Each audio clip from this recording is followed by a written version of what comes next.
Olá pessoal, boa tarde a todos.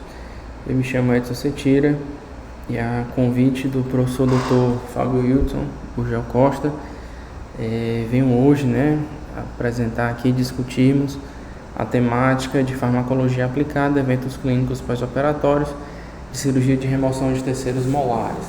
Para quem não me conhece, fiz minha graduação em odontologia no UFC, fiz a residência em cirurgia e traumatologia bucomaxilofacial no JF, fiz o mestrado sob a orientação do professor Dr. Fábio Wilson e hoje estou no doutorado também sob a orientação do professor Fábio.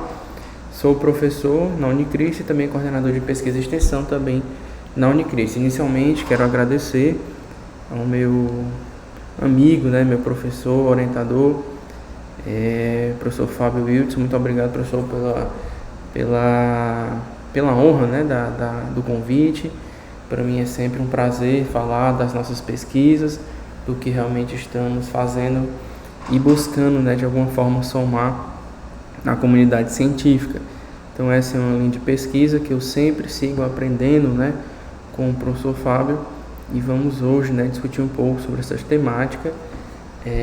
Essa aula está sendo gravada e ao findar da mesma irei disponibilizar o vídeo gravado ao professor Fábio. Pessoal, então vamos lá.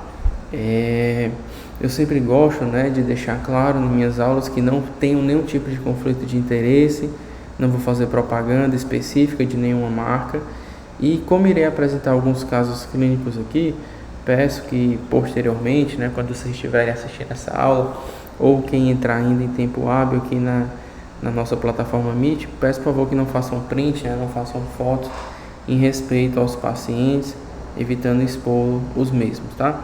Vou só conferir aqui se ninguém entrou na sala. Não acredito que ninguém tenha entrado, mas vou dar seguimento, ok? A aula vai estar gravada e fica à disposição depois para possíveis dúvidas.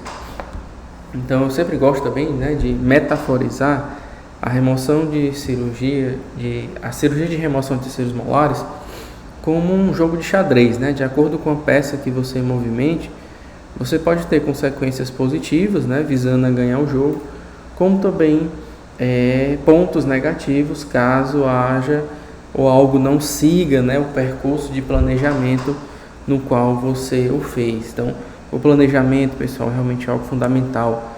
Trace uma boa anamnese, escutem bem as queixas do seu paciente, solicite exames complementares, como hematológico, como exames de imagem. Isso é fundamental para buscarmos o melhor plano de tratamento para cada paciente, e que o paciente esteja sempre atento aos riscos e aos benefícios daquele procedimento. O que é combinado não sai caro. Se você passa por alguma frustração do ponto de vista cirúrgico, como uma fratura de uma mandíbula, uma hemorragia ou uma parestesia, e isso não tiver sido deixado claro ao paciente na consulta inicial, você pode ter bastante dessabores, não é muito agradável, mesmo buscando contornar a situação. Então, repito, deixe seu paciente ciente de todos os eventos que irão ocorrer a partir daquele seu plano de tratamento dito ideal. O procedimento de remoção de terceiros molares é muito frequente na odontologia, independente do profissional ser especialista na área de cirurgia bucomaxilofacial, e o paciente apresenta variados graus de dor pós-operatória, de acordo com diversos fatores, como a posição do dente, a idade do paciente, experiências que ele já tem tido com outros profissionais, com dor realmente na odontologia. Então tudo isso vai repercutir, como a gente já comentou, em dor, em edema, em trismo, que é a limitação de abertura bucal, repercutindo assim de modo objetivo na qualidade de vida desse paciente. Dessa forma, é um desafio o manejo dos eventos inflamatórios. A OMS realmente a considera como um problema de saúde, e as estratégias farmacológicas são excelentes, visando o maior controle nesse perfil de cirurgias. Relembrando um pouco, pessoal, a nossa fisiologia da dor, essa lesão, esse trauma cirúrgico vai ter a liberação de fosfolipase A2, associada à liberação de fosfolipídio de membranas, desenvolvendo então a cascata do ácido araquidônico via COX ou via LOX, as ciclooxigenases ou as lipo oxigenados. A partir dessa realidade vai ter a produção de prostaglandinas e de leucotrienos, que vai assim repercutir sobre a dor, né, do paciente. Então esse passo a passo, esse protocolo é fundamental para que a gente muitas vezes saiba interpretar a situação clínica, né, do respectivo paciente.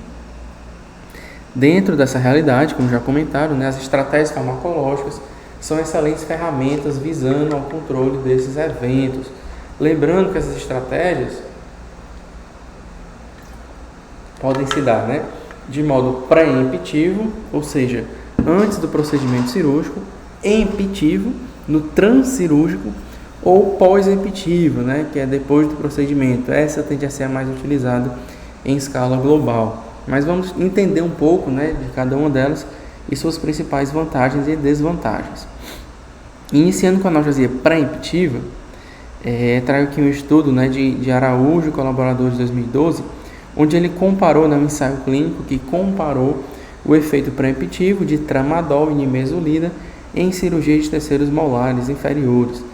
E ele pôde demonstrar que essas medicações administradas antes da cirurgia reduziam, né, os scores de dor, porém esses autores não avaliaram outros sinais clínicos, né, como edema e como trismo. Então já vai uma primeira crítica, né, à literatura científica. E infelizmente não existe um protocolo clínico, né, bem estabelecido, visando uma maior comparação global dos estudos que sigam essa linha de remoção de terceiros molares. Então, NR aqui vem de não reportado. Então os autores avaliaram apenas dor, mas eu posso afirmar com esse estudo, né, que realmente você utilizar nimesulida ou tramadol no pré-operatório tende a ter um bom controle da dor do paciente, né? Esse outro estudo aqui de Liporace Júnior, 2012, também a avaliação de analgesia pré-emptiva em terceiros molares, ele dividiu, né, o paciente em dois grupos, né, um ensaio clínico também. Em um foi dado cetoprofeno e outro placebo, né? Então a medicação sem um agente ativo. E ele pôde avaliar, né, que não houve diferença quanto à dor e foi indiferente você dar essa medicação, né? Ou seja, o cetoprofeno não demonstrou pontos positivos quanto ao controle da dor nesse perfil de paciente. E mais uma vez vejam que ele não avaliou nem o edema nem o trismo. Outro artigo, pessoal, seguindo essa mesma linha de analgesia pré-emptiva, agora esses autores, né, Paiva Oliveira e colaboradores de 2015, fizeram a comparação de efeito anti-inflamatório da dexametasona, né, do cetaroloco, em extração de terceiros molares, e vejam, né, que a dexametasona conseguiu sim demonstrar fatores positivos no que diz respeito ao controle da dor. Porém, mais uma vez, os autores não avaliaram o edema e o trismo. Um quarto artigo, ainda nessa modalidade, analgesia pré-emptiva. Edson, já tem muitos estudos com analgesia pré-emptiva? Eu diria que muitos não, né? Mas temos uma gama interessante. Porém, pessoal, uma coisa que eu já adianto a vocês, né? Essa modalidade farmacológica em modelo de estudo de terceiros molares, ensaios clínicos, ainda é uma lacuna, né? Precisa de mais estudos para corroborar e chegarmos num protocolo clínico único, né, que é o ideal.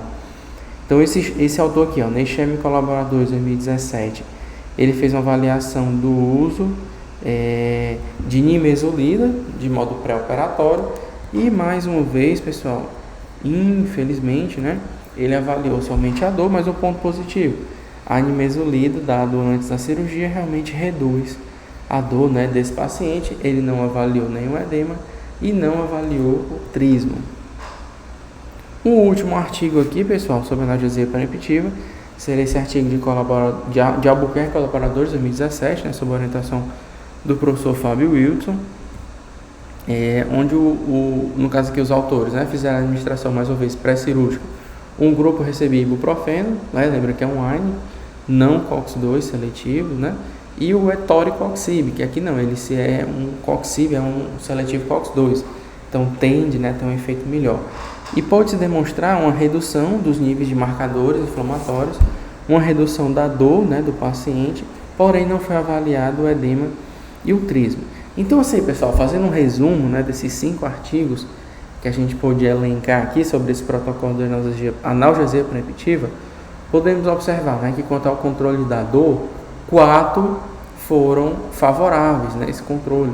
Apenas esse estudo de Liporassi Júnior, que ele fazia uso da medicação 2 dias antes da cirurgia, não foi efetivo.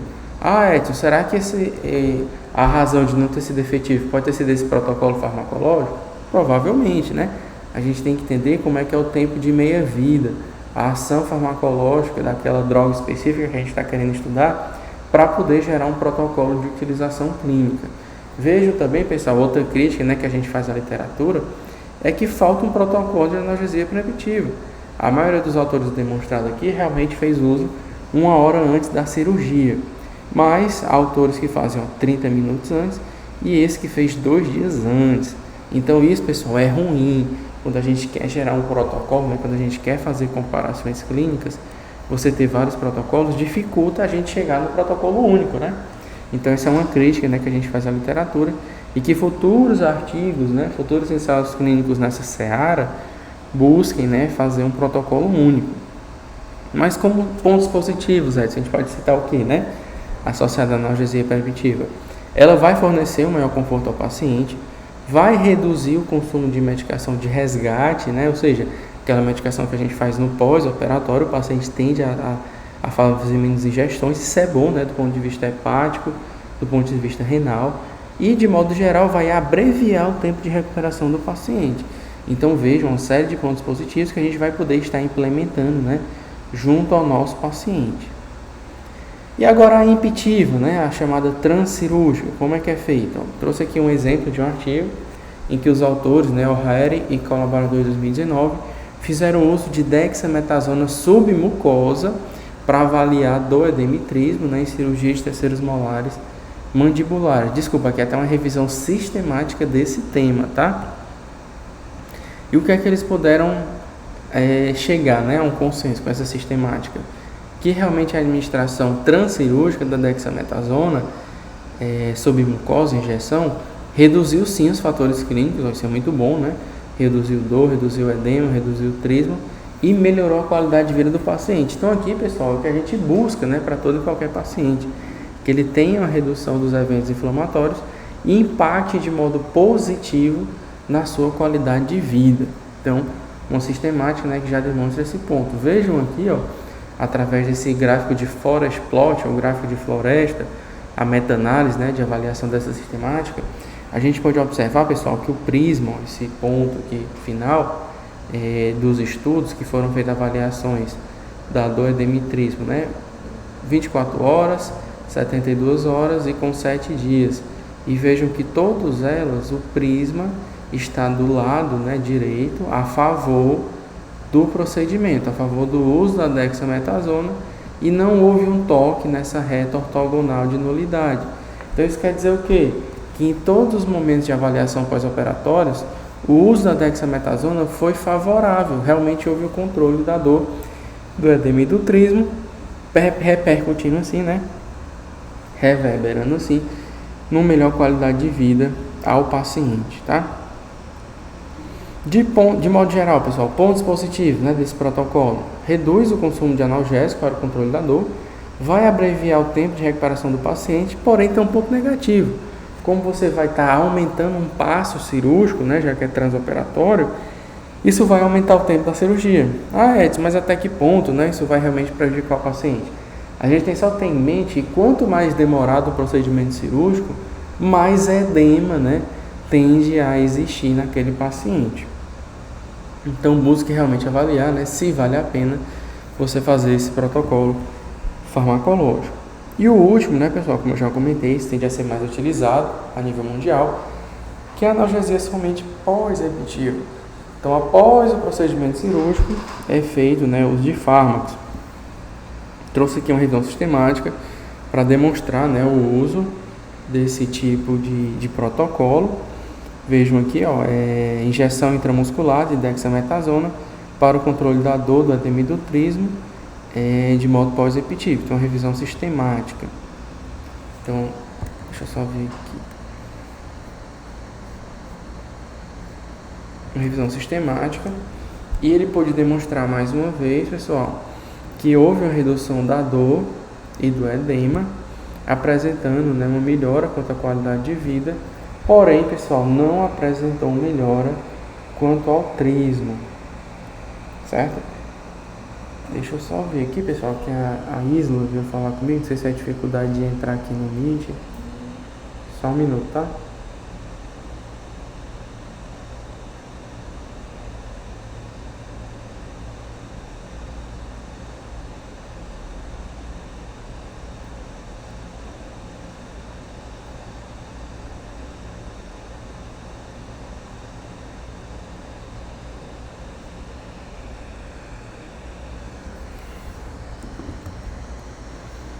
Eu queria só confirmar aqui.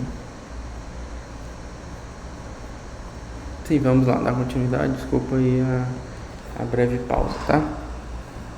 Então aqui, pessoal, vejam que mais uma vez o uso, né, da dexametasona, está sendo favorável em todas as avaliações pós-operatórias, tá?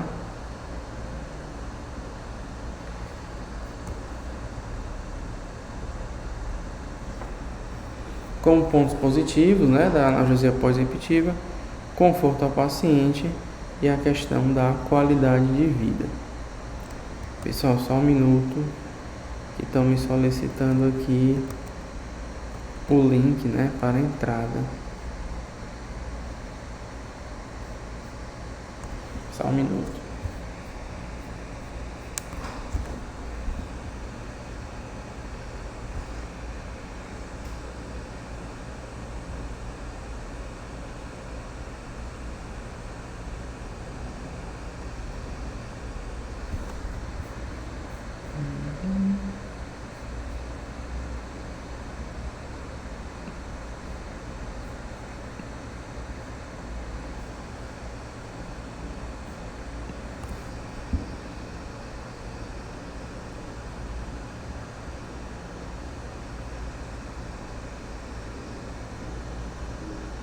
Estou mandando aqui um link novamente.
Eu vou lá dar continuidade, ok?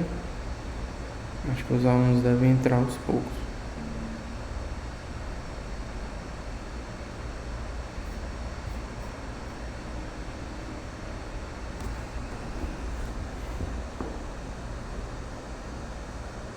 Só um minuto, eu vou falar com o professor Fábio aqui.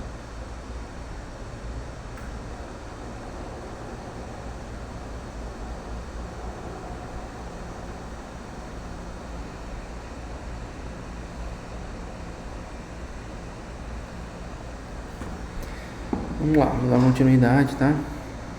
Repito, a aula está sendo gravada. E um ponto sempre importante, pessoal, que eu gosto de relembrar, né, quando a gente está falando de terceiro molar, de cirurgia, de edema, é sempre ter em mente, né, que a inflamação ela é um fator importante. Por quê? Porque ela faz parte das etapas de cicatrização, né? Esse reparo cicatricial só vai ocorrer de modo ideal se as 3 fases da cicatrização ocorrerem de modo ideal. Então vejam que a primeira fase é a inflamatória, seguida da proliferativa, seguida da remodelação. Então, o nosso intuito ao fazer uso de uma medicação é justamente o que? Atenuar, né? Reduzir a ação inflamatória. Mas sem inflamação não há reparo cicatricial, tá? Vou passar aqui, pessoal, brevemente, né? Sobre os tipos de receituários que a gente utiliza, né? Enquanto cirurgiões dentistas. De modo geral, pessoal, na nossa prática, na nossa rotina clínica, seria esse receituário comum, né, em branco, de única via, e o receituário de controle especial, também branco, né, sendo 2 vias, né.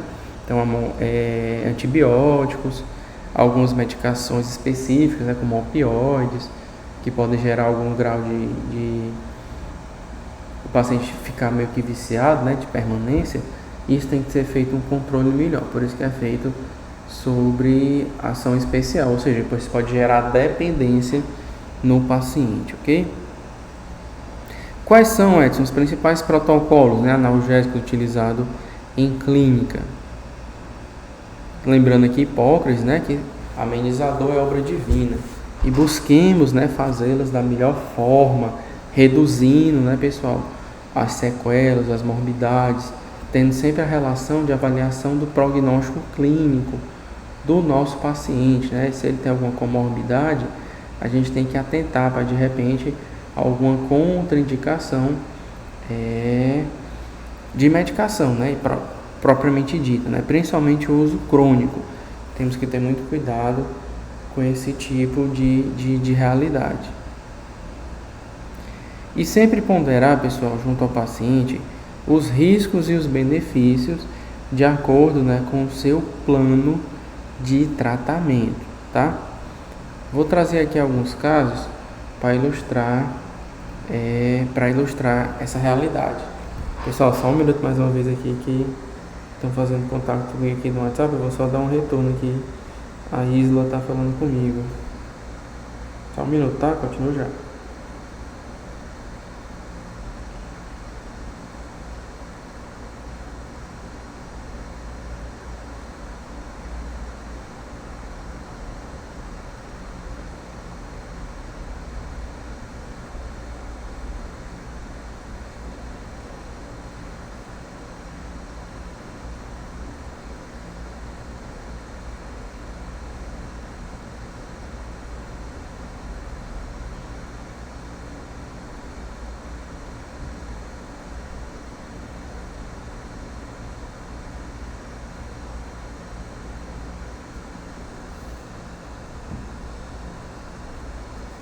Só ligar aqui para o professor Flávio.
Só vou dar continuidade, tá?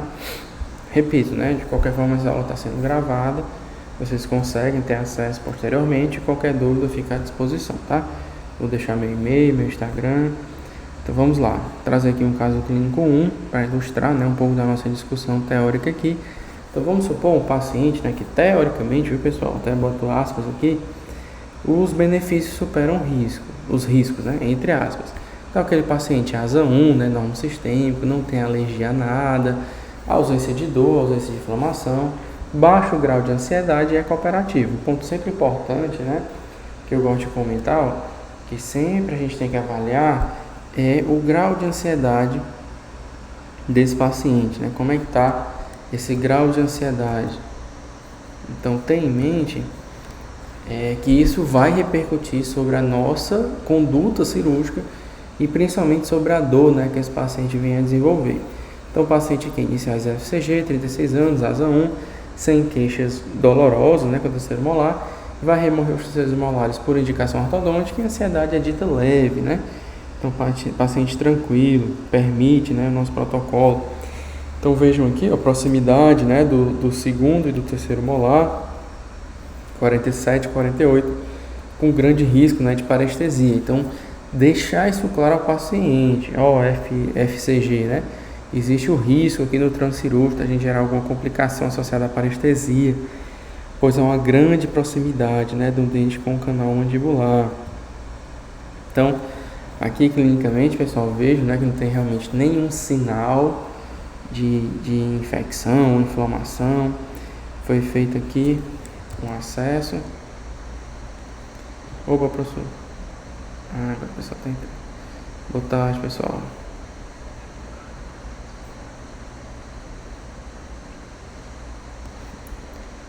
Tranquilo, professor.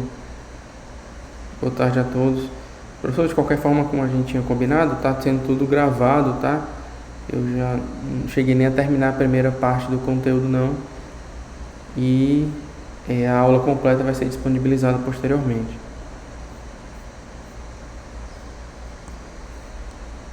Tranquilo? Pois eu vou dar continuidade aqui, tá bom, professor? Pessoal, caso não tenha alguma dúvida aí, tá? Fiquem à vontade. Eu vou só retomar aqui a partir do ponto que eu iniciei esse caso clínico. Eu já estava aqui iniciando uma discussão associada a protocolos analgésicos, né? O que podemos fazer, o que podemos trazer de plano de tratamento farmacológico aos nossos pacientes. Boa tarde. Aos nossos pacientes, tá? Quem tiver qualquer dúvida aí, pessoal, fique à vontade para ligar a mão, ou ligar a mão, levantar a sua mão, ou ligar o áudio, que eu concedo a palavra. Então, vou trazer um caso clínico só para a gente discutir sempre os riscos e benefícios associados, né, à condição clínica do nosso paciente. Tem em mente o que é que pode beneficiar ou até trazer de prejuízo de acordo, né, com algum grau de alteração clínica, alteração sistêmica que esse paciente possa apresentar. Então, a partir desse caso clínico 1, eu vou estar trazendo até aqui, né, repito, entre aspas, algumas condições onde provavelmente, né, características clínicas do paciente são benéficas em relação a possíveis riscos que a gente possa ter no transcirúrgico. Então, paciente asa 1, normo sistêmico, não apresenta nenhum grau de alergenicidade, não apresenta dor, condição inflamatória, apresenta baixo grau de ansiedade. Esse é um ponto, né, que, repito, sempre vou estar comentando, pessoal, porque a gente entender o grau de ansiedade do paciente é fundamental na repercussão clínica da dor que ele possa vir a desenvolver. Então, isso realmente é fundamental, pois muitas vezes esse paciente tende a ser cooperativo, né, quando a gente consegue ter um controle do grau de ansiedade do mesmo. Então, aqui um exemplo, o paciente FCG, 36 anos, normo sistêmico, né, asa 1, sem queixas dolorosas, e aí está fazendo a remoção, né, de molares por indicação ortodôntica, ansiedade leve, né? Então, repito, paciente cooperativo. Então, já deixar claro a ele, pessoal, o risco, né, aqui, de parestesia devido à proximidade com o canal mandibular associado ao nervo alveolar inferior. Então, isso é fundamental. Então, aqui, clinicamente, a gente não observa, né, nenhum grau de inflamação ou infecção. Então, aqui é o modo ideal, né, da gente operar. Infelizmente, nem todo paciente segue esse tipo de protocolo. Então, vejo aqui que a gente fez retalhos, incisões relaxantes na posterior e aqui também na porção anterior associada ao primeiro molar. A gente já consegue visualizar, né, parcialmente a coroa desse dente 48. Vamos fazer a osteotomia para facilitar a saída, né, a extração desse dente. Então veja aqui com a alavanca a gente fazendo a remoção e uma parte, né, do segundo molar que vai ser feito um tracionamento ortodôntico, já consegue ser visualizada e é colocado a instalação, né, de um botão ortodôntico. Para esse caso, né, pessoal, a gente pode fazer um protocolo de analgesia pré-emptiva, se você quiser, né, junto ao paciente. Lembrando que o protocolo de analgesia pré-emptiva é a utilização de uma medicação antes do procedimento cirúrgico, antes do trauma cirúrgico. A medicação padrão ouro realmente é a dexametasona, né, um corticoide. A gente faz uso de 2 comprimidos 1 hora antes do procedimento e mais 2 comprimidos 12 horas depois do procedimento. Além disso, analgésico, né, de resgate seria a dipirona, 500 mg, conferir, né, se o paciente não tem nenhum grau de hipersensibilidade, e a nimesulida também no pós-operatório com um grau de ação anti-inflamatória. Então vejam que 2 em mecanismos pós-emptivos, ou seja, pós-trauma cirúrgico, e uma medicação associada à ação pré-emptiva, tá? E um outro caso clínico, Edson, vamos pensar, né, numa realidade totalmente oposta, né? Vamos supor agora, entre aspas, que os riscos, né, de alguma forma acabam superando os benefícios e o paciente deve estar ciente dessa realidade, né? Então, o paciente com algum tipo de doença de base, né, asa 2, se tiver compensado, asa 3, né, se ainda tiver descompensada, relata hipersensibilidade, algum grau de alinicidade, seja a base anestésica, né, ou seja algum fármaco, ou seja algum alimento. Então, a gente já tem que ter mais noção de cuidado, de planejamento clínico cirúrgico, entender muitas vezes o transoperatório, sempre manter-se em comunicação com o paciente, né, durante o transoperatório. E eu até, pessoal, quero a participação de vocês, né, aqui. Alguém sabe me dizer, né, quais seriam os principais sinais clínicos de alergenicidade, né, de um paciente? Quais são os primeiros pontos, né, que esse paciente pode apresentar, já denotando alguma alergenicidade para nós? Alguém sabe me dizer? Quem pode contribuir? Quem pode colaborar? Quero ouvi-los. E aí, pessoal? Vocês estão me ouvindo bem?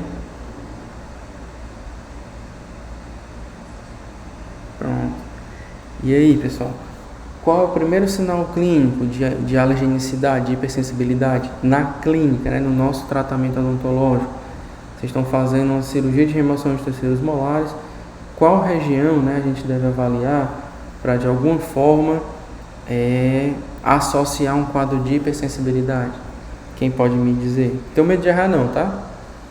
Sei que o professor Fábio está aqui, mas não tenho nenhum receio quanto a isso não. E aí, ninguém faz nem ideia? Repito, não tenho medo de errar não. Eu quero ouvi-los. E aí, pessoal? Vou ter que escolher um nome aqui. Glote, pronto. A Débora já... Débora, você fez uma excelente resposta, mas já é numa fase bem tardia, tá, Débora? Glote. Ó, Isla trouxe prurido, né? O Igor também corroborando aí com a Isla, prurido. Pode ser, sim, sinais clínicos iniciais, mas tem algo ainda anterior a isso, viu? Igor, Isla, que até um cuidado que a gente tem que ter, pessoal, principalmente falando em cirurgia, quando a gente coloca, né, o campo fenestrado. E às vezes esse campo fenestrado só está nos favorecendo a visão da boca. E uma dica que eu já dou para vocês, o que é? Não é na boca, tá? É na face, mas não é na boca. Qual região na face é um dos primeiros... Pronto!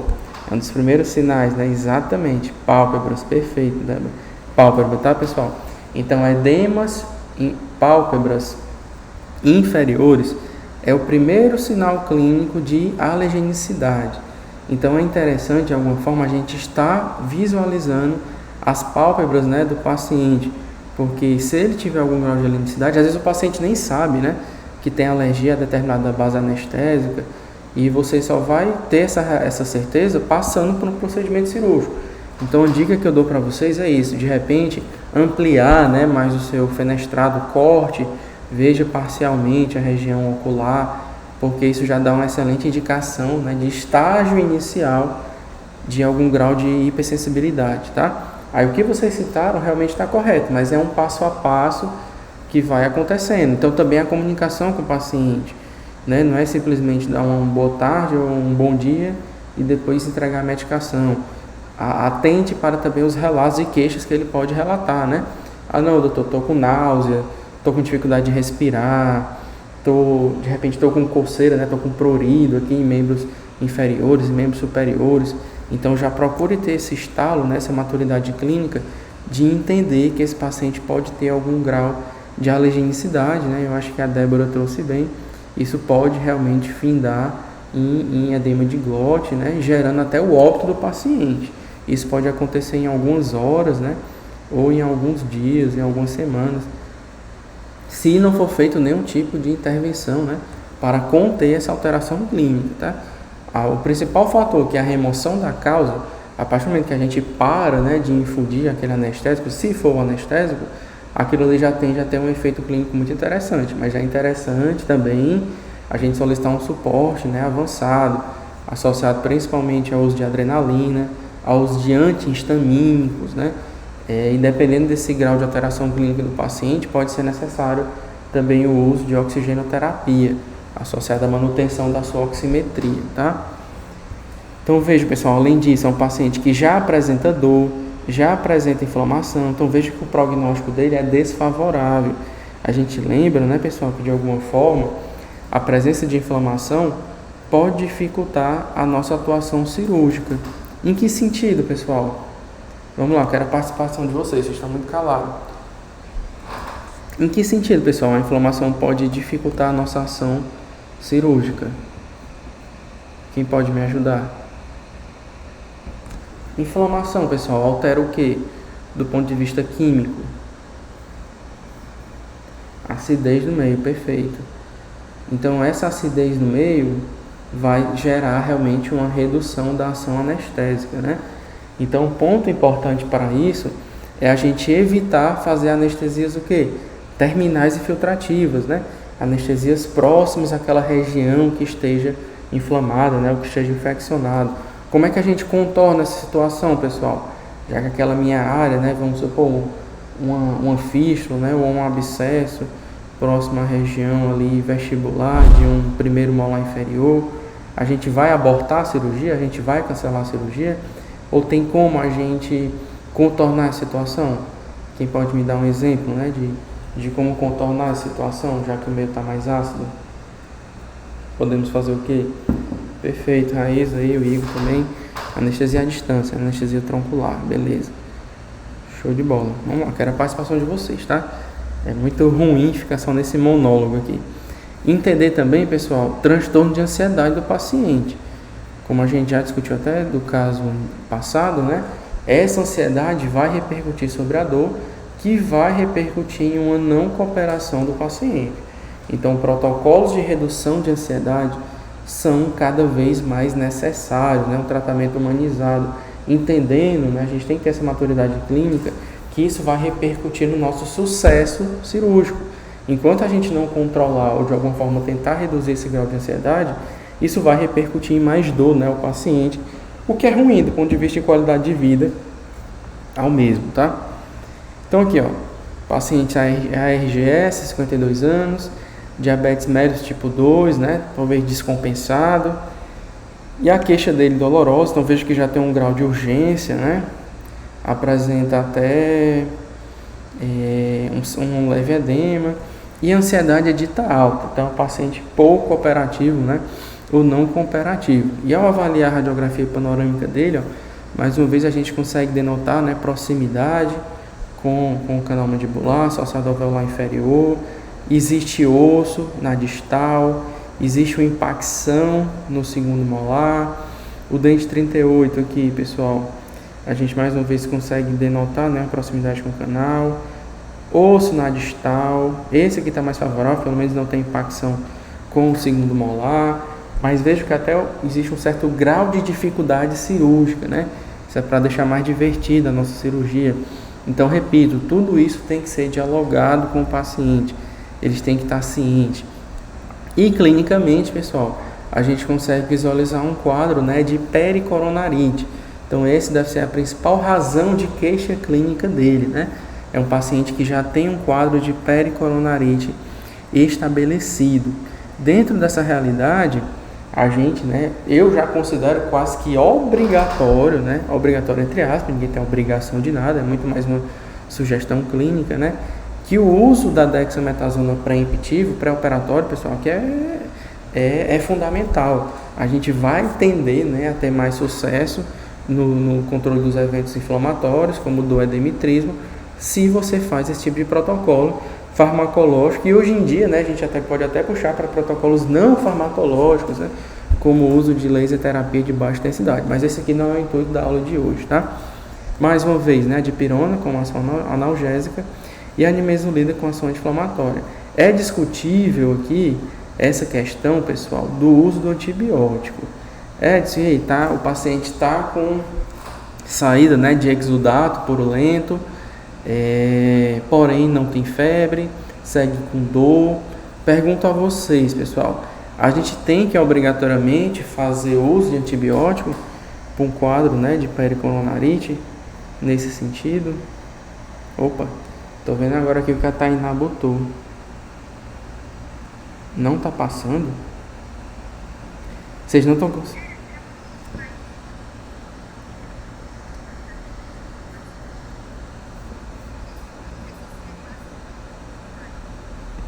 Ah, vocês ainda estão nessa característica, é?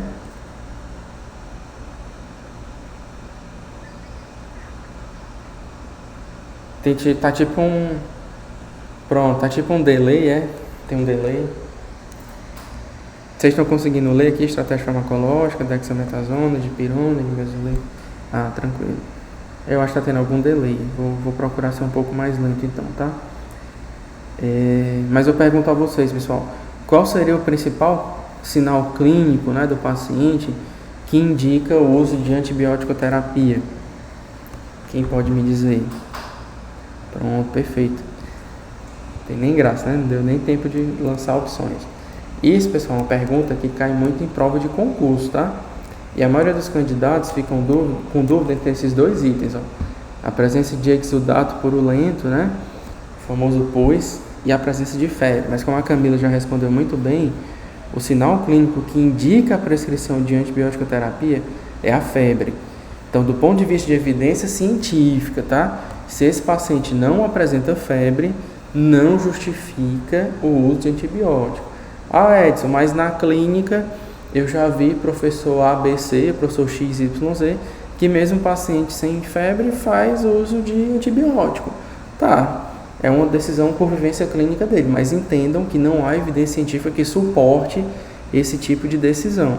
E a gente sempre tem em mente, né, cada vez mais a literatura versa nessa questão de termos o cuidado na redução de seleção de bactérias, né, super resistentes.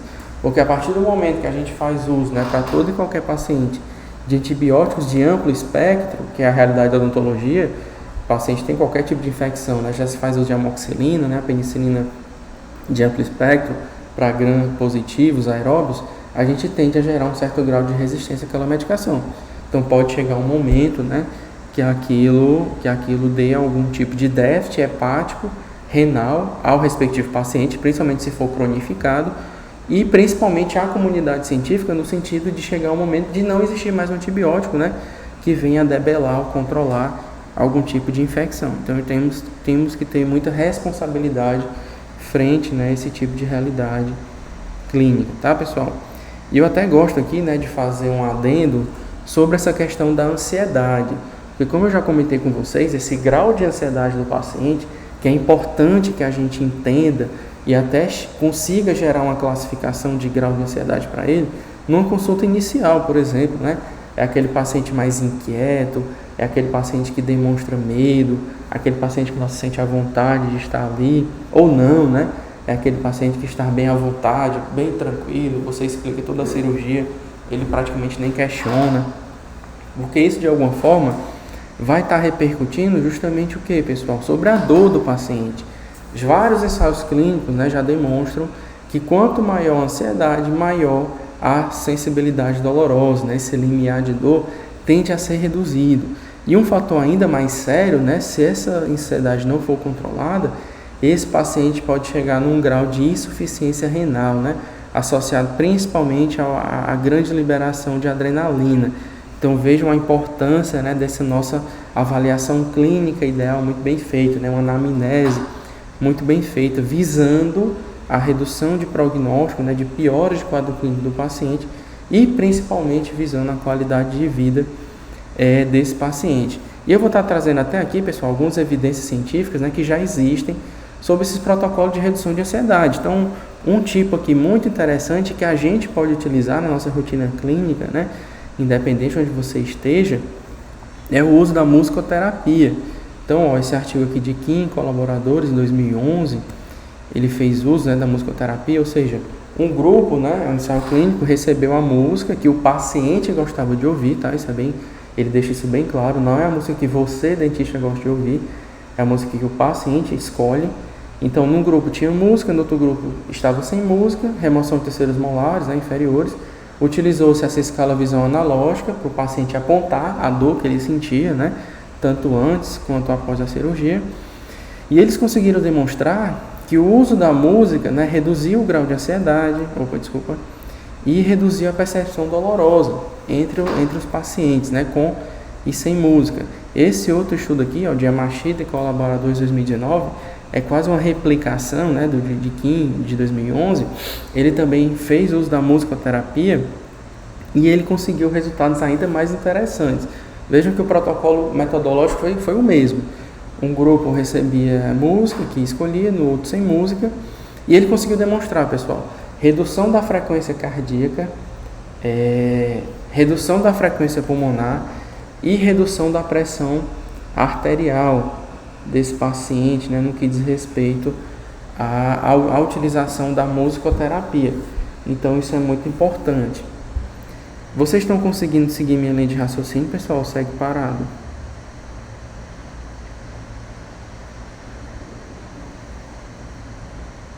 Eita.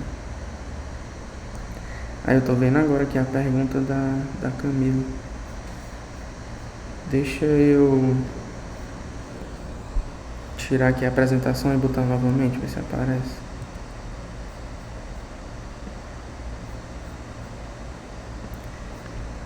Estão conseguindo ver aqui? Grau de ansiedade? Pronto, agora deu certo. Deixa eu só ver aqui a pergunta que a Camila fez. Professor, só uma dúvida. Eu uso a dexametasona mesmo em um paciente diabético? Excelente pergunta, viu, Camila? A gente tem que ter em mente, né, que o uso de corticoide, ele tende a causar um certo grau de imunossupressão.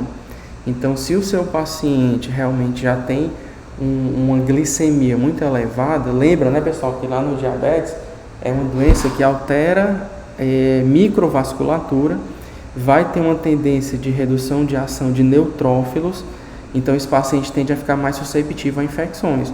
Então, Camila, muito boa sua pergunta. De modo geral, se essa diabetes estiver muito descompensada, não é interessante a gente estar fazendo uso de dexametasona em paciente com esse perfil, beleza?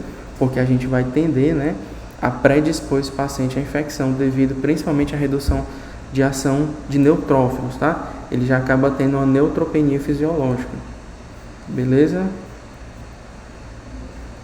Então, pessoal, estão conseguindo ver o slide aí da ansiedade, né? Alguém só me dá um feedback. Pronto. Então, pessoal, só corroborando o que eu estava comentando aqui, ó, esse artigo de Yamashita e colaboradores 2019, que ele fez uso da musicoterapia, ele conseguiu demonstrar que os pacientes, né, que escutavam a música que gostavam, ele tinha redução de frequência cardíaca, tinha redução de frequência pulmonar, tinha redução da pressão arterial, ou seja, o paciente ficava mais relaxado, né, reduzia o seu grau de ansiedade. Por consequência, ele acabava tendo uma redução da percepção dolorosa. Passou o slide aí, pessoal? Vocês estão vendo um gráfico? Só para ver se regularizou. Beleza, passou, né? Valeu. Ou seja, a resposta simpática tendia a ser reduzida, o que era bom, né, do ponto de vista clínico. Então vejam aqui, ó, nesse gráfico de barra, ele demonstra, né, de modo objetivo que realmente fazer o uso da musicoterapia vai reduzir o grau de ansiedade do paciente, que por consequência, né, vai estar reduzindo a sensibilidade à dor daquele paciente. Ah, Edson, então quer dizer, né, se meu paciente gostar de ouvir Safadão, né, ou seja o que for, isso de alguma forma vai reduzir a dor e a ansiedade dele? Exatamente, né, aqui é claro, isso é uma brincadeira ilustrando Rico Safadão, podia ser qualquer tipo de música, desde que seja a música escolhida pelo paciente.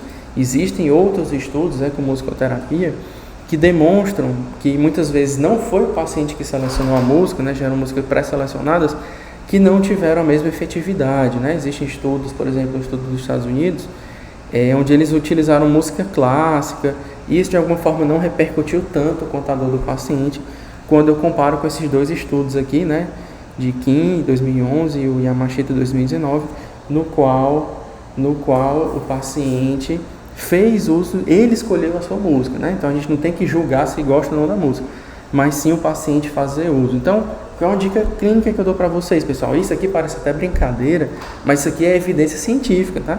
O que a gente está discutindo aqui é evidência científica, né? Até o professor Fábio está lembrando aqui, né, que é o sommelier de vacina. Mas assim, se o paciente gostar, pessoal, a gente está seguindo evidência científica. E o mais importante disso tudo, né? A gente vai conseguir, de alguma forma, reduzir a dor do paciente, que é o nosso objetivo. Se a gente realmente quer prover a melhor qualidade de vida, isso é muito bom, né? Então, voltando aqui, né, depois dessa viagem de musicoterapia, a gente também tem que ter em mente, pessoal, a questão dos efeitos colaterais das medicações que a gente faz uso, né? Até meu nome, acho que foi a Débora, né?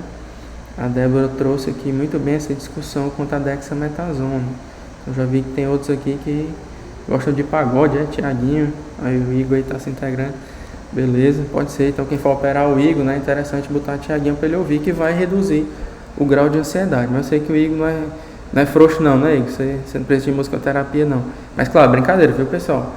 Frouxo em nenhum sentido. A gente tem questão de respeitar a ansiedade do paciente, tá? E também estou deixando claro que você não é frouxo, viu, Igor? Mas resumindo, a partir de uma boa anamnese, a gente consegue gerar, né, esse tipo de protocolo, repito, pessoal, com evidência científica. Então, a partir dessa realidade, esses pacientes podem, de alguma forma, também estar susceptíveis, né, a algum tipo de efeito adverso. Por exemplo, a morfina é um potente analgésico, né? Tende a controlar dores intensas, né, até dores crônicas. Porém, ela gera sonolência no paciente, né? Pode gerar depressão respiratória, gera constipação intestinal. Então é interessante a gente sempre procurar realmente botar numa balança os riscos e os benefícios do uso, né, desse tipo de medicação. E a partir dessa realidade, pessoal, de alguma forma, tentar criar protocolos na sua rotina clínica, né?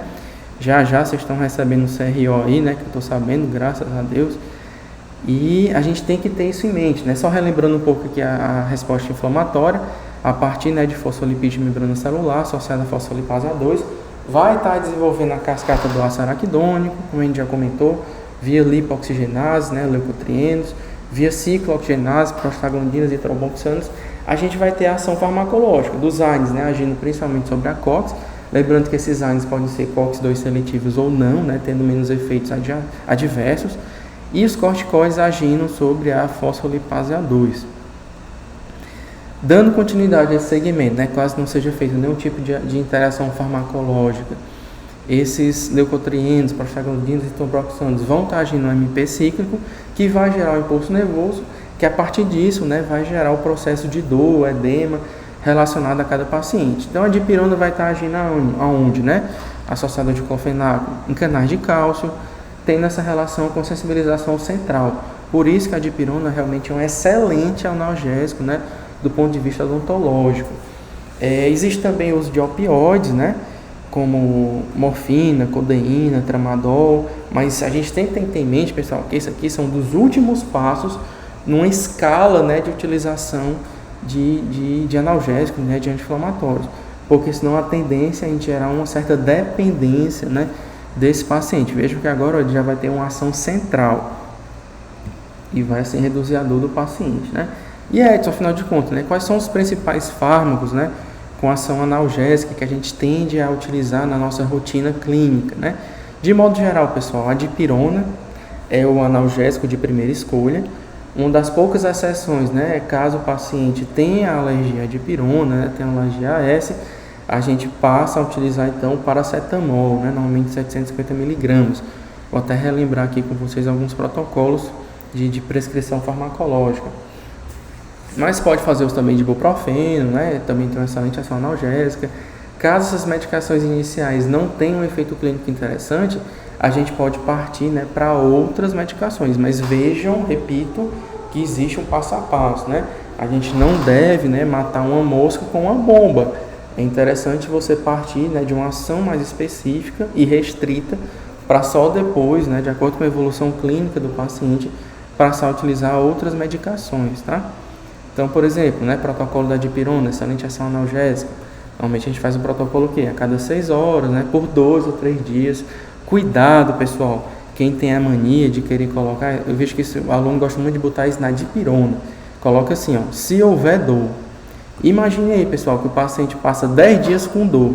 Ele vai poder tomar os 10 dias de 6 em 6 horas? A gente sabe que não, né? Às vezes parece até uma coisa óbvia pra gente, né, enquanto profissional. Mas muitas vezes isso não é óbvio para o paciente.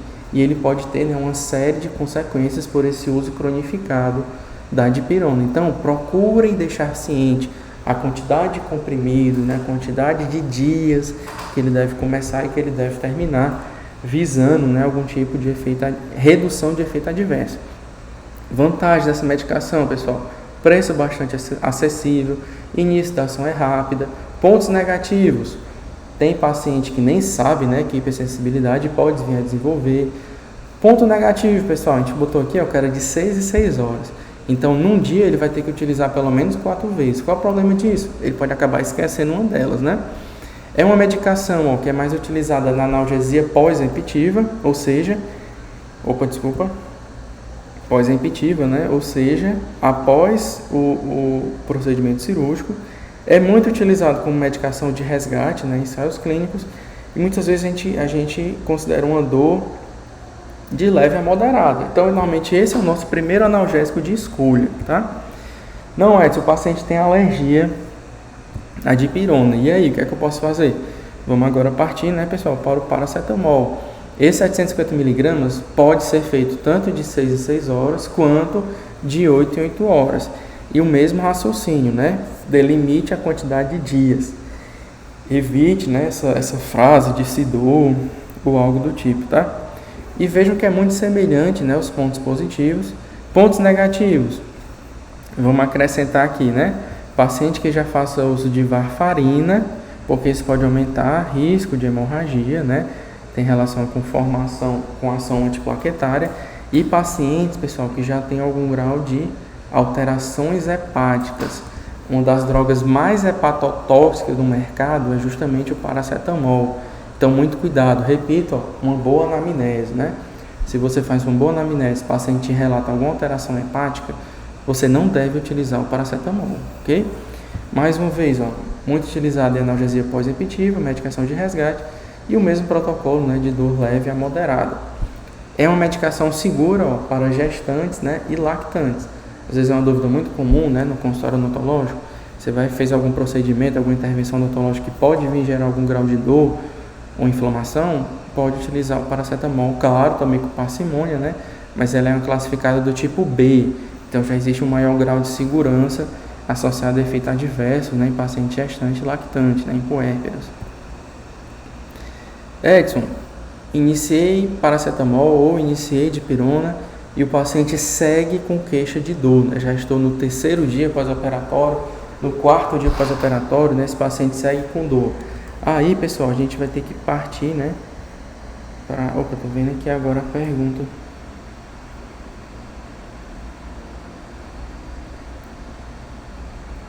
Isso, Débora, exatamente. Tô aqui em relação à morfina. Ah, não, o professor Fábio tá apertando aqui, é o Odonto UFC, né? Faz sentido, o professor Fábio tá apertando, né? Faz sentido prescrever dipirona e ibuprofeno? Professor, excelente pergunta, né? A gente vê muito isso na literatura quanto a essa discussão de ação analgésica. Porque assim, o ibuprofeno, né, ele acaba tendo muito mais uma ação analgésica do que uma ação anti-inflamatória. Então, assim, de modo geral, não vale tanto a pena, porque a gente vai acabar gerando uma somatização de efeito analgésico e não vai ter um controle muito sobre a ação anti-inflamatória. Então, sim, sugiro, né, não fazer esse tipo de associação. E sim, dipirona com nimesulida, né, que é um excelente anti-inflamatório, ou caso o paciente tenha alergia à dipirona, lembrar que a gente deve associar paracetamol, né, com dexametasona. Vamos já discutir essa questão, que é um erro muito comum até de profissionais, o que é? Não, se eu tenho um protocolo aqui, que é dipirona e nimesulida, e meu paciente tem alergia somente à dipirona, o que é que o colega faz? Não, já sei. Vou tirar a dipirona, vou botar o paracetamol e agora eu vou associar paracetamol e nimesulida. Não faça isso. A gente vai somatizar efeitos de hepatotoxicidade. A nimesulida também é uma medicação hepatotóxica. Então, juntando com o paracetamol, a gente tende a piorar esse prognóstico clínico do paciente. Ah, Edson, mas isso não é discutível, já que a gente faz uso a curto prazo, né? Não é longo prazo, né? Não passa de 10 dias ou algo do tipo, mas mesmo assim, né, pessoal? Imagine que toda vez que o paciente vier necessitar por algum tipo de queixa dolorosa, né, ou inflamatória, você vir associar essas medicações, isso pode gerar, mais uma vez, algum tipo de déficit hepático, tá? Então, dica clínica, nunca associem nimesulida com o paracetamol, beleza? Então, se você vai modificar a dipirona, né, pelo paciente ter alergia, modifique o anti-inflamatório também. Não associe, repito, não associe dipirona com nimesulida. Desculpa, pessoal, não associe paracetamol com nimesulida. Então, se eu mudei o paracetamol, eu vou mudar o anti-inflamatório também. Agora vai ser dexametasona. Então, vai ficar associado paracetamol com dexa, em caso de paciente que tem alergia à dipirona, ou se esse paciente não tiver alergia à dipirona, a gente associa, né, dipirona com nimesulida. Beleza, pessoal? Entendido o protocolo? Qualquer dúvida aí, podem perguntar, viu? Quem quiser ligar o áudio, porque nem sempre eu consigo ver aqui na hora a pergunta que foi feita. Beleza? Então, voltando lá para a nossa discussão clínica, né? Edson, eu estou já no 3º ou 4º dia, né, pós-operatório, com remoção de terceiro molar, e o paciente me relata muita dor, né? Hoje em dia a gente tem muito cuidado, né, na hora de passar nosso WhatsApp ao paciente. Às vezes falta o bom senso do paciente, sei lá, às vezes é domingo, 10 horas da noite, fazendo contato. Mas se for por uma causa importante, né, como é a dor, a gente tem que procurar, de alguma forma, mudar seu protocolo. Então vamos fazer o seguinte, vamos associar a codeína. Já tinha iniciado paracetamol e não está sendo efetivo nessa ação analgésica. Vamos associar agora a codeína, né, que é o chamado Codex, ou também chamado Tilex. Qual é um ponto que a gente tem que ter atenção aqui, pessoal? A codeína é um opioide, né? Então, por ser um opioide, já não pode ser mais em receituário simples, O paciente vai ter que entrar em contato, né, com você e de alguma forma conseguir pegar a receita especial em 2 vias. Aí sim a farmácia consegue despender, né, a medicação. Então vejam que agora a gente vai ter uma ação analgésica mais forte. Então, o paciente que pode ter algum tipo de grau de agudização da dor, beleza? Pontos importantes, né, quanto ao uso dessa medicação, muito semelhante ao paracetamol. Vejam que é a mesma realidade, Porém, então, tem um ponto, né, associado à dor. A dor agora já não é mais uma dor leve, agora já é dor moderada a severa. Repito, a gente já vai começar, pessoal, com o Tilex, né, com o Codex. Não façam isso. O opioide pode gerar dependência no paciente. Então, comece paulatinamente e reavalie clinicamente o seu paciente, né? Faça contato com ele. Vamos pensar no pior cenário, pessoal. Fizemos paracetamol com codeína, o paciente continua com queixa. Essa queixa não está sendo resolvida. A gente pode, né, passar a utilizar o tramal, né, também chamado de tramadol. Mais uma vez, pessoal, um opioide tem ação central muito forte. O tramal chega a ser utilizado em pacientes que tenham neuralgia trigeminal, né? Que tem um DTM crônica. Então vejam que é um nível de dor muito elevado. Então realmente avaliar o que está gerando aquela dor contínua no paciente. Será que não é interessante a gente solicitar uma radiografia, né, uma periapical da região, ou uma panorâmica? De repente foi alguma espícula óssea que movimentou, ou tem alguma fratura alveolar que a gente não conseguiu enxergar clinicamente, e aquele fator que está postergando a dor do paciente, enquanto a gente não remover, né, a causa principal, a gente não vai ter sucesso clínico, ele vai continuar sentindo dor. Então, esse é um ponto importante. Reavalie clinicamente. Caso não exista nenhum grau de alteração que justifique, né, aí sim você pode passar, né, a prescrever o tramal, deixando sempre claro ao paciente, não ultrapassar 3 dias. Porque, repito, né, é uma medicação que causa dependência. Infelizmente, pessoal, existem alguns estudos nos Estados Unidos, né, que tem paciente que chega a se suicidar, né, por não ter acesso à medicação, ao tramal, por exemplo, né. Então, é uma situação muito delicada, né, que a gente sempre tem que ponderar junto ao paciente. Pontos positivos, né, é uma dor muito elevada, potência analgésica altíssima. Pontos negativos, é uma medicação que tem mais difícil acesso, né? Não é todo paciente que consegue ter acesso a ela. Então isso também tem que ser avaliado clinicamente. Não adianta nada você prescrever uma medicação se o seu paciente não vai conseguir ter acesso a ela. Ah, Edson, isso parece tão óbvio, né? Pois é, pessoal, mas costuma ser um erro profissional. Aí o paciente não inicia a medicação, tem que voltar para o seu atendimento e gera uma cascata, né, de estresse que repercute em dor, etc, etc, etc. Então sempre avalie se o seu paciente tem como, né, ter acesso àquela medicação. Edson, fiz paracetamol com codeína, fiz tramal, não está melhorando a dor do paciente. Pessoal, agora a gente vai praticamente, né, para a nossa chamada UTI, né? O que é a UTI? A última tentativa do indivíduo, que a gente vai passar a fazer o quê? O uso realmente de morfina. Essa tem uma dependência maior ainda, e essa, pessoal, é somente a nível hospitalar.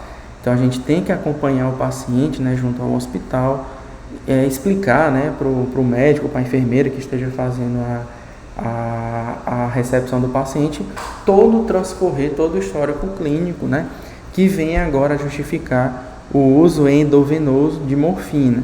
Mas um ponto positivo, pessoal, que eu relato a vocês, eu, né, particularmente, não sei se o professor Fábio conhece, mas eu não conheço nenhum caso de paciente que tenha passado por cirurgia de remoção do terceiro molar que não tinha conseguido resolver com tramal. Normalmente, quando chega no tramal, aquela queixa, né, já tende a ser sanada. Repito, às vezes o principal problema não é nem a medicação de uso, mas é algum fator causal que o profissional não conseguiu avaliar corretamente. Então, enquanto não remover o fator causal, a dor tende a se perpetuar, tá? Pontos positivos, pessoal: potência analgésica elevadíssima, né? Já nível de morfina. Cuidado apenas se o paciente tem hipersensibilidade, e até a literatura traz que essa utilização é mais para dores crônicas, né? Não é perfil de dor aguda ou algo do tipo. Então aqui, pessoal, só um resumo, de uma sequência analgésica, né, que a gente pode ter como protocolo na nossa prática clínica. Então, mesmo um terceiro molar, pessoal, que esteja impactado, né, foi feita a odontodissecção, foi feita a osteotomia, etc, etc, você consegue uma boa atuação farmacológica com as medicações iniciais mesmo, de pirona, paracetamol, associando, né, um anti-inflamatório. Você já consegue ter uma redução clínica muito interessante. Repito, pessoal, tudo corroborando com o grau de ansiedade do paciente, né? E outro fator importante nessa realidade, pessoal, é o gênero do paciente. A gente sabe que vocês, mulheres, né, têm um limiar de dor muito mais elevado do que o nosso, né? Principalmente mulheres pós-gestação. Homem não, né? Homem já chega quase morrendo, né? Algum tipo de dor. Então, isso também tem que ser avaliado. Será que ali, além de ser homem, né, tem muita ansiedade? Rapaz, Edson, será que já não é interessante, né? Fiz aqui uma remoção de terceiro molar impactado, tirei muito osso, desgastei muito dente. Será que já não é interessante a gente começar com o Tilex, né? Com o Paco, né? Paracetamol e codeína, já que eu já estou provavelmente supondo que esse paciente vai ficar reclamando de dor? Pode ser, mas veja que isso é um processo de amadurecimento clínico e o paciente também deve estar ciente dessa realidade, tá? Mas busquem, pessoal, de modo geral, seguir essa curva, né, de indicação. Nunca comece, né, com morfina ou nunca comece com tramal, porque é literalmente jogar uma bomba para tentar matar uma mosca, tá? E eu repito, né, a questão da dependência desse paciente. Edson, e essa discussão, né, quanto ao uso de AINES ou corticoide? Você falou que tem muita ação anti-inflamatória, né? Relembrando, né, pessoal, no livro do Andrade, ele traz muito bem essa classificação em AINES seletivos e não seletivos COX-2. A gente pode observar aqui, né, que as medicações mais utilizadas quanto aos AINES é realmente a nimesulida. Existe uma literatura, né, que trata ela como parcialmente seletivo. COX-2 tem uma excelente ação clínica e o preço, né, bastante acessível. E como seria o protocolo, né, de uso de atuação de ibuprofeno, né? Vejam que ele tem uma ação anti-inflamatória interessante também, mas a ação analgésica dele chega a ser maior. Então aqui é o mesmo raciocínio de uso de uma dipirona, né? Por exemplo, limitar a questão dos dias, porque assim como os analgésicos, né, de ação sobre canais de cálcio, né, que a gente viu que é a ação da dipirona, os AINES, né, usando de modo crônico, também tendem a ter efeitos adversos ao paciente. Pontos positivos, pessoal. Oi.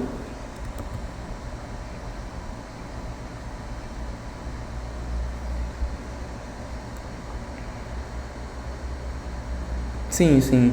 Assim, Thaís, de modo geral, a gente até devia priorizar, né?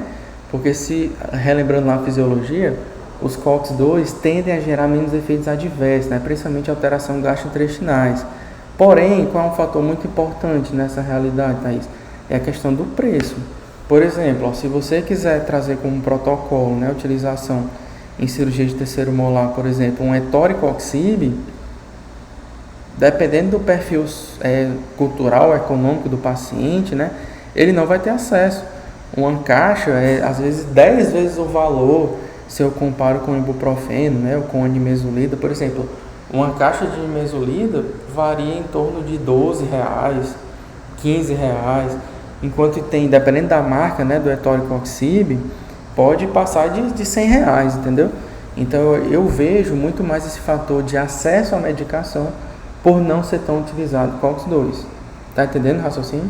Mas se você quiser trazer isso para a sua realidade clínica, não vejo nenhum problema. Apenas vejo o perfil do seu paciente. Você entendeu a discussão?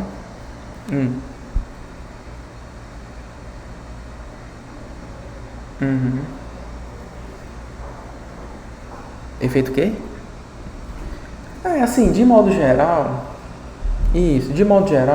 se a gente lembrar, né, a COX-1, ela por ter ação fisiológica, vai ter ação, sim, realmente, a nível de função renal, função hepática, função respiratória, função cardíaca, motilidade gastrointestinal. Então, todos esses órgãos vão ter uma ação indireta sobre o uso, né, sobre a inibição de uma COX que é fisiológica, né, que não é induzida. Já a COX-2 já é induzida, então isso tende a ter menos efeitos deletérios, tá? Mas um ponto muito importante, tá, também nessa realidade, é a gente ter em mente que a maioria desses efeitos deletérios é quando aquela medicação é cronificada.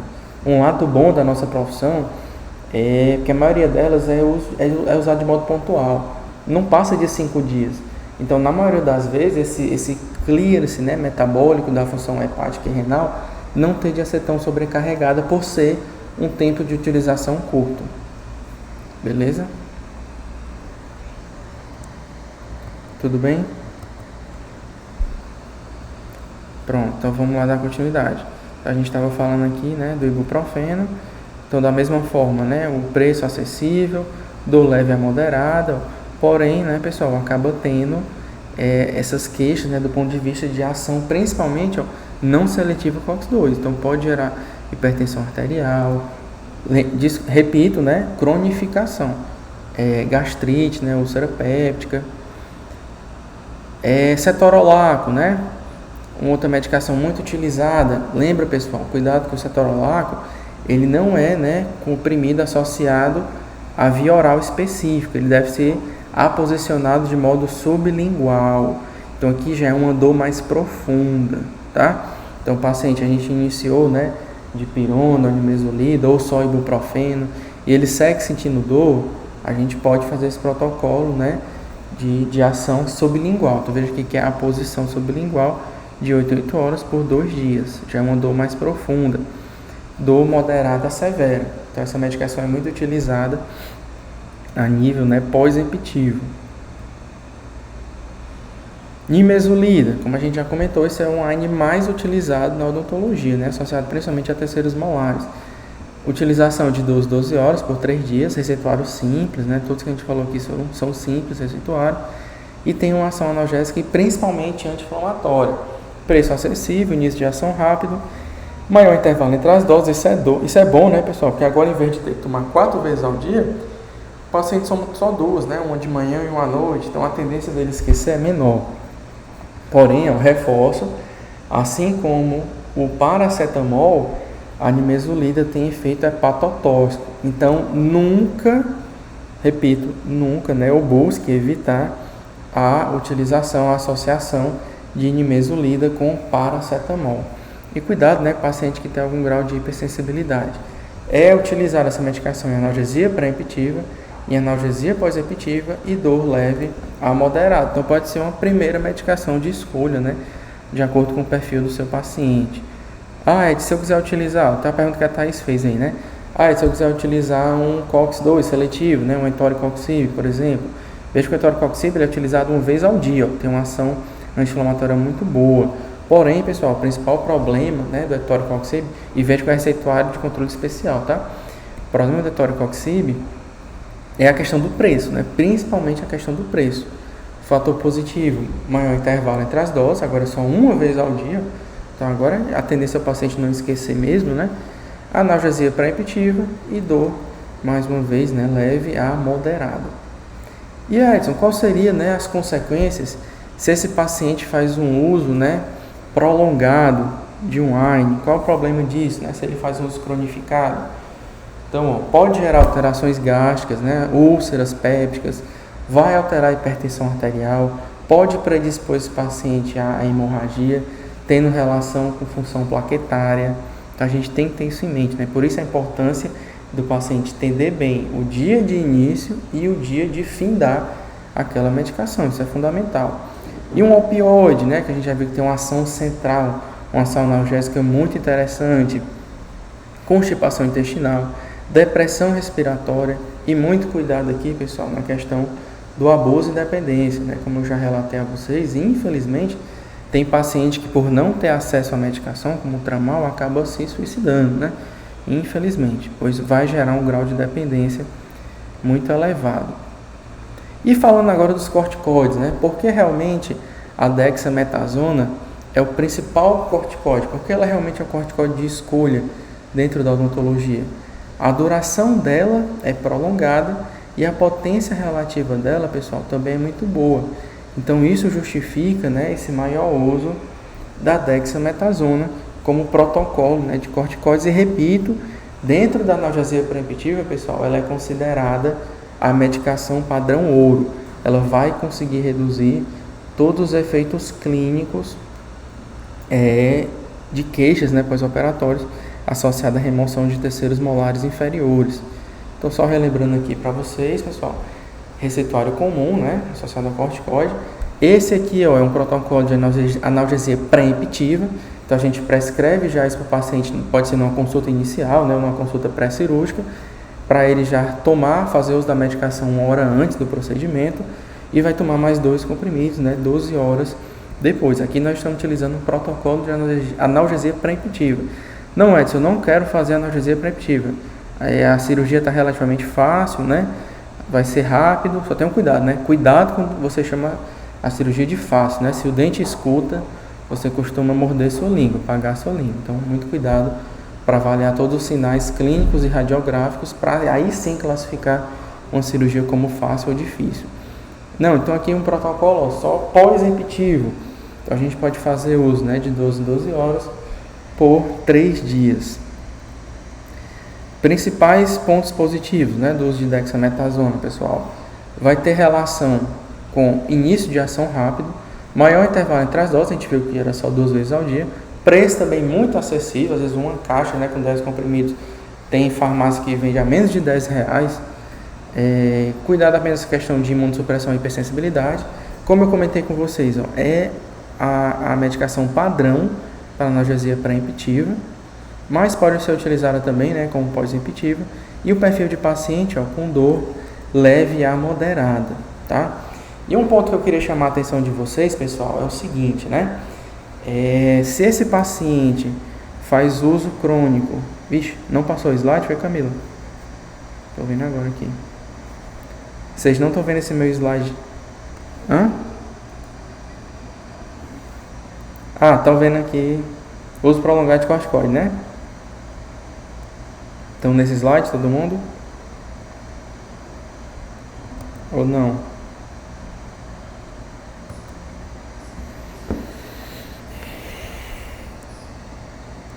Espera aí que eu vou parar aqui de novo.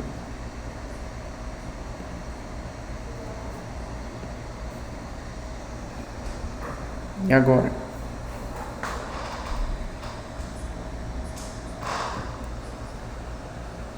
Pronto, perfeito. Então, pessoal, uma coisa que eu quero chamar a atenção, um ponto que eu quero chamar a atenção de vocês é o seguinte, né? A gente pode ver que tanto AINES quanto AINES quanto opioides, né, trazem várias consequências se esse paciente faz uso a longo prazo, né? Os corticoides da mesma forma.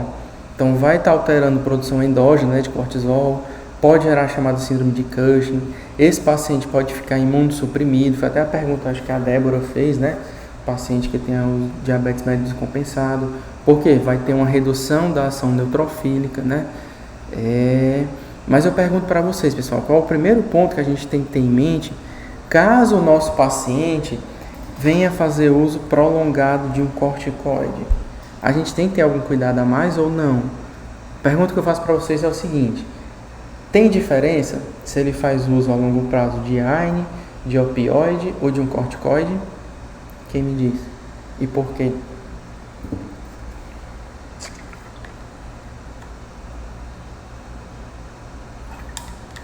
Sim, né? Boa. Tem sim. Agora me explica aí, Isla, por favor.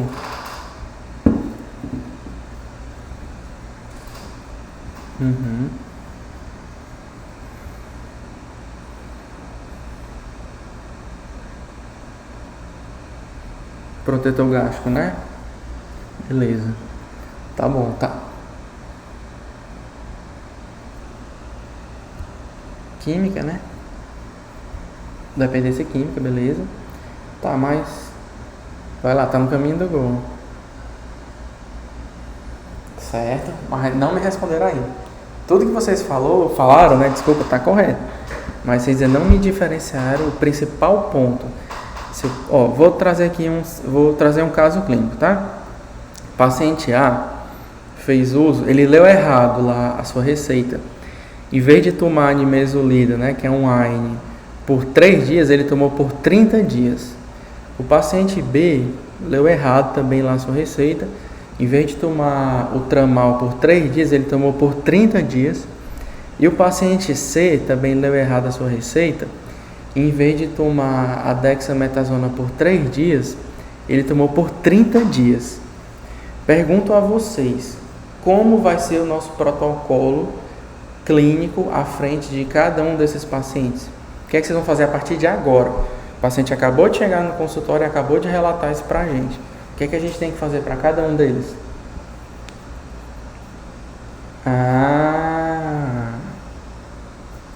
Perfeito. Então pronto, agora você foi bem no ponto.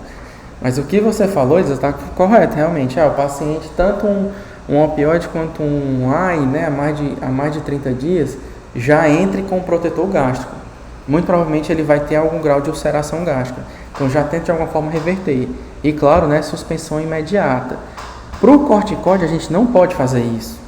Esse às vezes é um erro dos colegas, né? Não, então você vai parar imediatamente o corticoide. Não façam isso. A gente tem que fazer esse desmame, né, que é uma redução da quantidade de modo paulatino. Então imaginei, pessoal, que esse paciente fez uso, né, da dexametasona 4 mg. Se a gente botou de 12 em 12, ele fazia o quê? 8 mg ao dia. Beleza? O que é que a gente vai fazer agora? Paciente C, nos próximos 3 dias, em vez de 8, você vai tomar só um comprimido. Você vai ficar tomando 4 mg ao dia. Depois de 3 dias ou depois de 4 dias, você vai tomar meio comprimido. Então vai ficar o que, pessoal? 2 miligramas ao dia. Depois de 3 ou 4 dias, mais uma vez, você vai tomar 1/3, né, do comprimido, 1/4 do comprimido. Resumindo, vejam que a gente tem que fazer um protocolo de desmame. Caso contrário, esse paciente não irá mais produzir cortisol endógeno.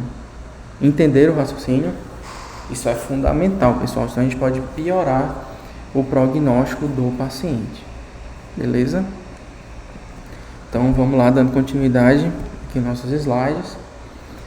E como considerações finais, né, pessoal? O que é que a gente pode trazer de conduta clínica? Edson, tu falou de um bocado de medicação, tu falou de um bocado de protocolo farmacológico. E aí, afinal de contas, né, o que é que eu devo seguir? Vamos lá tentar criar, né, um protocolo. Primeiro ponto, pessoal, a gente deve entender quais são as queixas do seu paciente. Esse paciente já apresenta dor? Já apresenta edema? Tem infecção ou não, né? Tem febre? Tem saída de exudato purulento? Tem aumento de volume facial? Tem presença de fístula? Como é que está a posição do terceiro molar, né? Solicite uma panorâmica, dependendo do caso, solicite até uma tomografia, né, computadorizada, proximidade com o canal mandibular. Essa cirurgia está favorável ou não, né, a extração desse terceiro molar? Se não estiver favorável, né, você vai estar fazendo uso de brocas, vai ter que fazer osteotomia, vai ter que fazer odontodissecção. Se essa resposta, pessoal, dependendo do caso, for não, vejam aqui, ó, por exemplo, a panorâmica desse paciente. O que é que vocês acham aqui? Essa cirurgia aqui, pessoal, está favorável ou desfavorável do ponto de vista de extração dos terceiros molares? Falando só de terceiro molar, tá? O que é que vocês me dizem? Vocês estão vendo aí a panorâmica?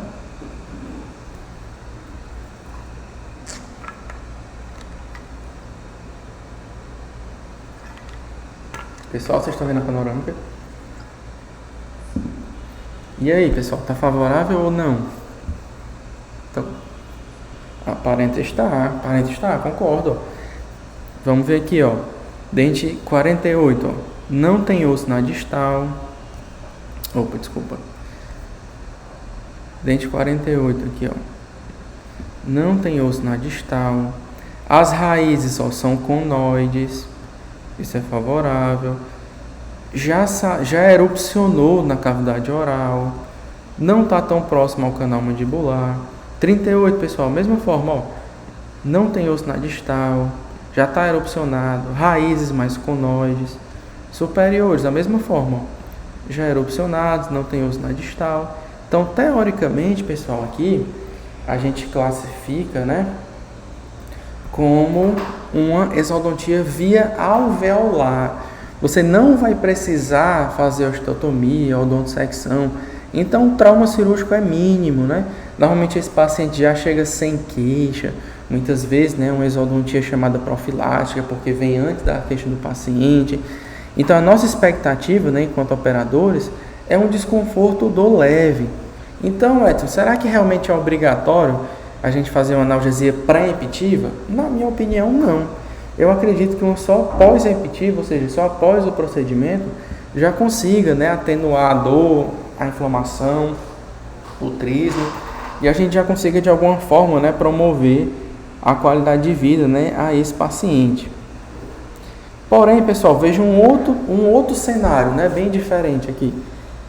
Eu acho que todo mundo concorda, né, que está bem desfavorável, né, a dificuldade cirúrgica é bem maior.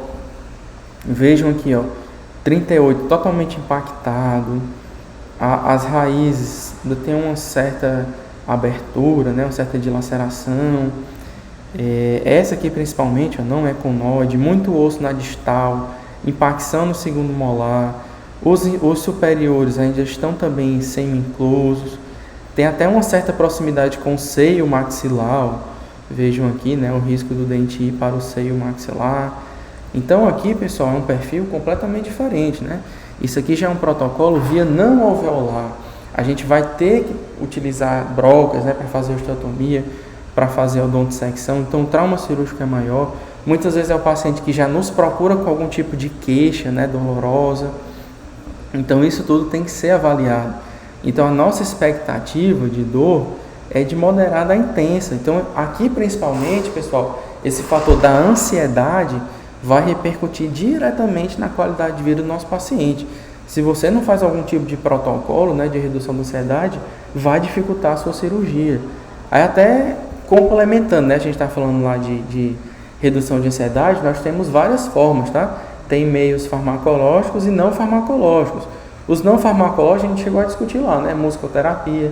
Mas tem também, pessoal, a aromaterapia, encaminhar o paciente para fazer acupuntura, né? Para fazer yoga, para tentar de alguma forma reduzir o estresse. Edson, farmacológico, né? Pode ser utilização de óxido nitroso, a utilização de algum benzodiazepínico, né? Se utiliza muito midazolam 1 hora antes, com o objetivo de reduzir o grau de ansiedade desse paciente. Então vejam que nesse perfil de paciente aqui, pessoal, que realmente vai ser uma cirurgia, né, via não alveolar, na minha opinião, né, e até a evidência científica também corroboram com esse fator, é quase que obrigatória a analgesia preemptiva, tem que ser feito, porque dessa forma a gente vai conseguir promover uma maior qualidade de vida ao paciente. E vejam, pessoal, que na maioria das vezes essa analgesia pré-emptiva, ela é associada com uma pós-emptiva. Então, muitas vezes não é somente a pré-emptiva, né? Você acaba associando também com a pós e tendo, assim, um melhor controle clínico das queixas do paciente. Então, assim, pessoal, de modo geral, né? O que é que a gente pode falar atualmente, né, sobre o estado da arte na analgesia pré-emptiva? Realmente, os AINES conseguem reduzir principalmente dor. Já a corticóide, né, como a dexametasona, a gente comentou que é o padrão ouro, os artigos demonstram que ela reduz todos os eventos clínicos, como edema, como dor, edemitrismo, né? Mas é um tema ainda controverso, né? Ainda há muitas lacunas a serem respondidas, né? E para o futuro, precisa de mais estudos. Até eu trago aqui esse último estudo, só corroborando um ensaio clínico que ele fez uso da dexametasona, e mais uma vez, pessoal, a dexametasona corroborou com a melhora clínica do paciente. Então, você fazer uso, né, da dexametasona, 2 comprimidos 1 hora antes, esse grupo 1, ele comparou a utilização de um comprimido, né, pré, e um comprimido pós 24 horas e 2 prés.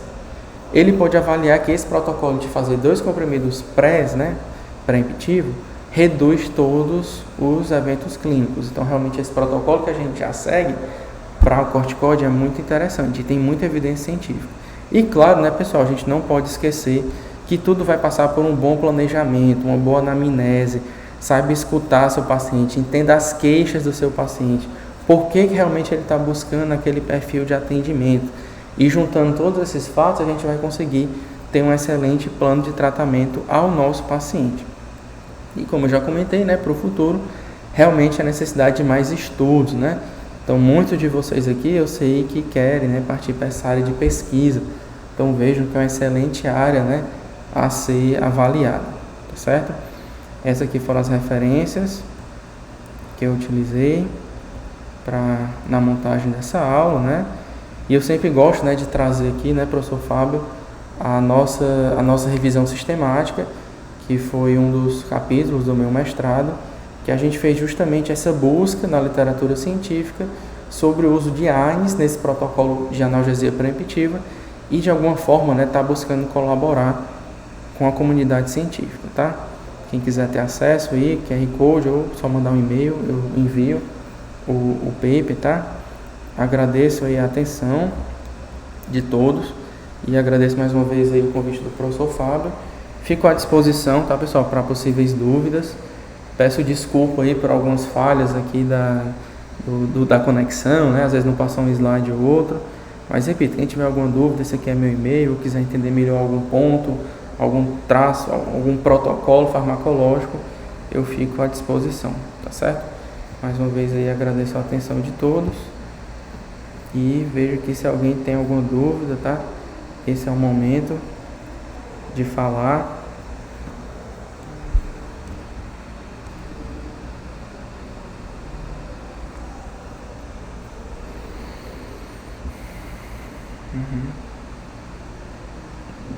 Sim.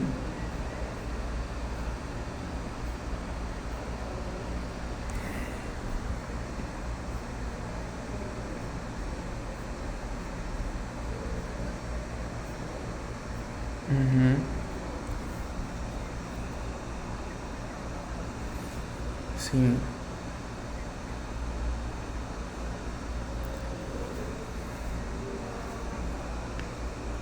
Não, excelente pergunta, Camila. Isso vai muito do tipo de cirurgia realmente que você está fazendo. De modo geral, os ensaios clínicos já demonstraram que para terceiro molar, beleza, Camila? Para terceiro molar, essa associação não é vantajosa.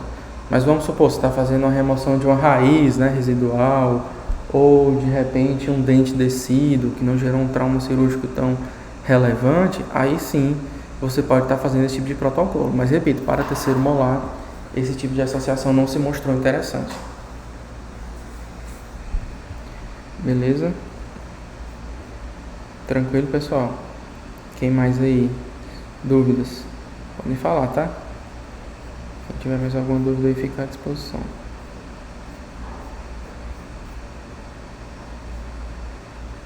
Tranquilo, pessoal? Estão botando aí o nome, né? Vou fazer um print aqui no final e mandar pro professor Fábio, tá? Então, não esqueçam de botar o nome de vocês, não. Então, assim, vou partir do pressuposto que quem cala consente, né? Então, acredito que ninguém tenha mais dúvida, tá? Mas quem não se sentir à vontade para falar aqui, fica à vontade, tá? Coloquei lá meu e-mail, a gente pode trocar ideia aí tranquilamente. Agradeço aí a atenção de todos e vou aqui encerrar a nossa aula, tá? Sucesso a todos aí, pessoal.